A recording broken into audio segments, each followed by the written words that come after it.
ಶತಶತಮಾನಗಳಿಂದ ಇರುವ ಜಾತಿ ವ್ಯವಸ್ಥೆ ಮತ್ತು ಅಸ್ಪೃಶ್ಯತೆಯನ್ನ ಒಂದೇ ನಿಮಿಷದಲ್ಲಿ ವ್ಯಕ್ತಿಗತವಾಗಿ ಹೋಗಲಾಡಿಸಬಹುದು.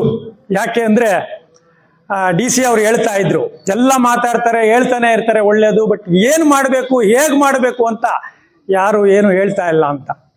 ಅವಾಗ ನಾನು ಅಲ್ಲಿ ಕೂತ್ಕೊಂಡು ಯೋಚನೆ ಮಾಡ್ತಿದ್ದೆ. ಕೆಲವರೆಲ್ಲ ಹೇಳ್ತಾರೆ ದಪ್ಪ ಇರೋರ್ನ 2 ತಿಂಗಳಲ್ಲಿ ಸಣ್ಣ ಮಾಡಿಬಿಡ್ತೀವಿ ಅಂತೇಳಿ ಹೇಳ್ತಾರೆ.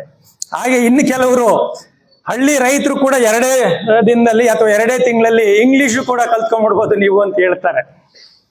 ಹಾಗಾದ್ರೆ ಈ ಜಾತಿ ವ್ಯವಸ್ಥೆಯನ್ನ ಒಂದೇ ನಿಮಿಷದಲ್ಲಿ ಬಿಟ್ಬಿಡ್ಬೇಕು. ಅಸ್ಪೃಶ್ಯತೆಯನ್ನ ಹೇಗೆ? ಓದೋದೇನು ಬೇಕಾಗಿಲ್ಲ, ದುಡ್ಡು ಕೊಡೋದೇನು ಬೇಕಾಗಿಲ್ಲ, ಶ್ರಮ ಪಡೋದು ಬೇಕಾಗಿಲ್ಲ. ಬಹಳ ಸಿಂಪಲ್ಲು. ಸಾಮಾಜಿಕವಾಗಿ ಹೇಳ್ತಾ ಇಲ್ಲ, ವ್ಯಕ್ತಿಗತವಾಗಿ ಏನು ಮಾಡಬಹುದು ಎಲ್ಲ ಹೇಳೋದನ್ನು ಕೇಳ್ತಾ ಇರ್ತೀರಿ. ಬಿಗ್ ಬಾಸ್ ಅಲ್ಲಿ ಮಾತಾಡೋರ್ದು ಕೇಳ್ತಿರ್ತೀರಿ, ಇನ್ಯಾವುದೋ ಕಾಮಿಡಿ ಕಿಲಾಡಿಗಳವರು ಮಾಡೋದು ನೋಡ್ತಾ ಇರ್ತೀರಿ, ಎಲ್ಲ ನೋಡ್ತಾ ಇರ್ತೀರಿ. ಎಲ್ಲ ವೇಗದ ಅದು ಈಗ ಹೇಗೆ ಅಂದ್ರೆ ಕ್ರಿಕೆಟ್ ಅಲ್ಲೂ ಕೂಡ ವಿರಾಟ್ ಕೊಹ್ಲಿನೂ ಅಳವ್ನಾಗ್ಬಿಟ್ಟ. ಈಗ ವೈಭವ್ ಸೂರ್ಯವಂಶಿ ಅಂತ ಅವನು ಪ್ರತಿ ಬಾಲು ಫಸ್ಟ್ ಬಾಲೇ 6 ಹೊಡಿತಾ ಇರಬೇಕು. ಹೀಗೆಲ್ಲ ಅಷ್ಟೊಂದು ಇಂಪ್ರೂವ್ ಆಗ್ತಾ ಇದೆ. ಕೃತಕ ಬುದ್ಧಿಮತ್ತೆ, ಆರ್ಟಿಫಿಷಿಯಲ್ ಇಂಟೆಲಿಜೆಂಟ್ ಬರ್ತಾ ಇದೆ. ಕಾರ್ಗೆ ಡ್ರೈವರೇ ಬೇಕಾಗಿಲ್ಲ, ಅವನೇ ಕಾರೇ ಹೋಗ್ತಾ ಇರುತ್ತೆ. ಆಪರೇಷನ್ ಮಾಡ್ಬೇಕಂದ್ರೆ ಡಾಕ್ಟ್ರೇ ಬೇಕಾಗಿಲ್ಲ, ಅದೇ ಹಾರ್ಟ್ ಆಪರೇಷನ್ ಮಾಡುತ್ತೆ. ಇಷ್ಟೆಲ್ಲ ಬಂದ ಮೇಲೂ ಕೂಡ ಜಾತಿ ನಿರ್ಮೂಲನೆಗೆ ಏನು ಐಡಿಯಾ ಬರ್ಲಿಲ್ವಾ? ಇದೆ, ಒಂದೇ ಒಂದು ಐಡಿಯಾ ಇದೆ. ಏನು ಅಂದ್ರೆ 1 ನಿಮಿಷ ನೀವು ಕಣ್ಣು ಮುಚ್ಕೋಬೇಕು. 1 ನಿಮಿಷ ಕಣ್ಣು ಮುಚ್ಕೋಬೇಕು.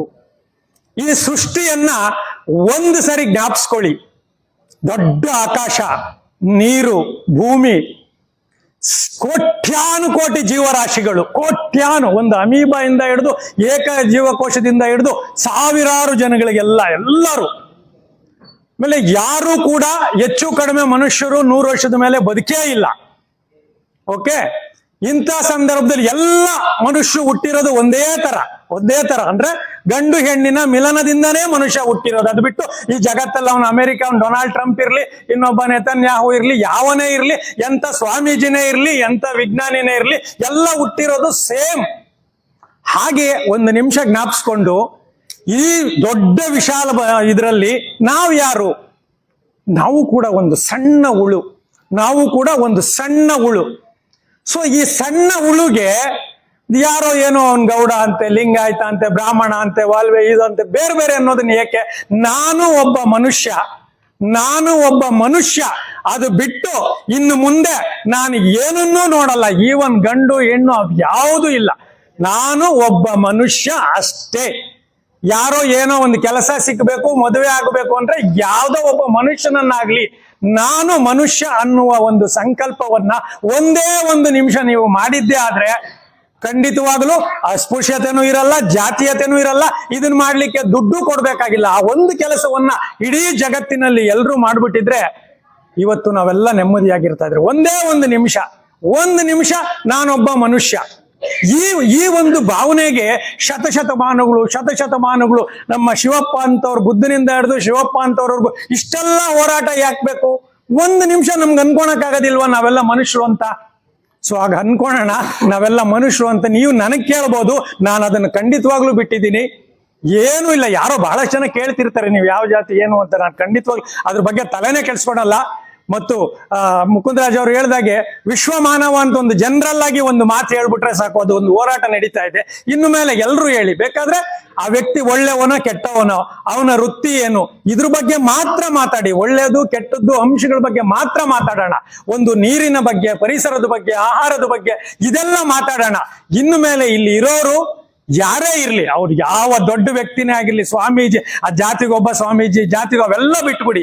ಯಾರನ್ನೇ ನೀವು ನೋಡ್ಬೇಕಾದ್ರೂ ಅವನು ಮನುಷ್ಯ ಅಷ್ಟೇ. ಆ ಕೆಲಸವನ್ನ ನಾವೆಲ್ಲ ಮಾಡಿದ್ರೆ ನಾನು ಹೇಳದ್ನಲ್ಲ ಹಾಗೆ 1 ನಿಮಿಷದಲ್ಲಿ ಅಸ್ಪೃಶ್ಯತೆನೂ ಇರಲ್ಲ, ಸಮಾಜದಲ್ಲಿ ಹೋಗುತ್ತೋ ಬಿಡುತ್ತೋ ನಮ್ಮ ಒಳಗಡೆ ಹೋಗ್ಬಿಡುತ್ತೆ. ನಮ್ಮ ಒಳಗಡೆ ಈ ಕ್ಷಣದಿಂದ ನೀವೆಲ್ಲ 1 ನಿಮಿಷ ಯೋಚನೆ ಮಾಡಿ. ಇನ್ನು ಮುಂದೆ ನನ್ನ ಮಗಳು ನೀವ್ ಹೇಳ್ಬೋದು, ನಮ್ಮ ವಂಶ ಇದು ಮರ್ಯಾದೆ ಹತ್ಯೆಗಳನ್ನು ಮಾಡ್ತಾರೆ. ಹುಬ್ಳಿಯಲ್ಲಿ ಅವ್ರದೇ ಮಗಳನ್ನ ಯಾರೋ ಒಬ್ಬ ದಲಿತರು ಮದುವೆ ಆದ ಅಂತೇಳಿ ನರರಾಕ್ಷಸರ ತರ ಸಾಯಿಸಾಕ್ಬಿಡ್ತಾರೆ.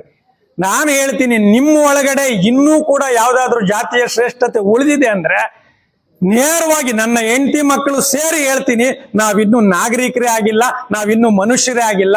ನಾವು ಮನುಷ್ಯರು ಅಂದ್ರೆ ಏನು ಅಂದ್ರೆ ಎಲ್ಲರೂ ಒಂದೇ ಅನ್ಕೊಂಡಾಗ ಮಾತ್ರ. ಈಗ ಆಫ್ರಿಕಾದಲ್ಲಿ ಯಾರಿದ್ದಾರೆ? ಮನುಷ್ಯರೇ ಇದ್ದಾರೆ. ಪಾಕಿಸ್ತಾನದಲ್ಲಿ ಯಾರಿದ್ದಾರೆ? ಮನುಷ್ಯರೇ ಇದ್ದಾರೆ. ಇಂಗ್ಲೆಂಡ್ ನಲ್ಲಿ ಯಾರಿದ್ದಾರೆ? ಮನುಷ್ಯರೇ ಇದ್ದಾರೆ. ಬೆಂಗಳೂರಲ್ಲಿ ಯಾರಿದ್ದಾರೆ? ಮನುಷ್ಯರೇ ಇದ್ದಾರೆ. ಕೋಲಾರದಲ್ಲೂ ಮನುಷ್ಯರೇ ಇದ್ದಾರೆ. ನಾವೆಲ್ಲ ಮನುಷ್ಯರೇ ಅಂದ ಮೇಲೆ ಮತ್ತಿನ್ಯಾಕೆ ಡಿಫ್ರೆನ್ಸ್? ಹಾಗಾದ್ರೆ ನೇರು ಸ್ಪಷ್ಟವಾಗಿ ಹೇಳ್ತಾ ಇದ್ದೀನಿ, ನಾವು ಮನುಷ್ಯರು ಅಲ್ಲ ಅಂತ ಯಾರು ಅನ್ಕೊಂಡಿದ್ದಾರೋ ಅವರು ನಿಜವಾಗಲೂ ಜಾತಿಯನ್ನ ಯಾರು ಇಟ್ಕೊಂಡಿದ್ದಾರೋ ಅವ್ರು ಇನ್ನೂ ಮನುಷ್ಯರಾಗೇ ಇಲ್ಲ. ಯಾರು ಜಾತಿಯನ್ನ ಬಿಟ್ಟಿದ್ದಾರೋ, ಯಾರು ಈ ರೀತಿಯ ಕಾರ್ಯಕ್ರಮಗಳಿಗೆ ಬಂದು ನಾವು ಅಸ್ಪೃಶ್ಯ ಮುಕ್ತರು ಅಥವಾ ಜಾತಿ ಮುಕ್ತರು ಅಂತ ಹೇಳ್ತಾರೋ ಅವರು ಮಾತ್ರ ನಾಗರಿಕರು, ಅವರು ಮಾತ್ರ ಮನುಷ್ಯರು. ಅಂತವರಿಗೆ ಎಂದರೋ ಮಹಾನುಭಾವಲು, ಅಂದರಿಕಿ ವಂದನಾಲು. ನಮಸ್ಕಾರ.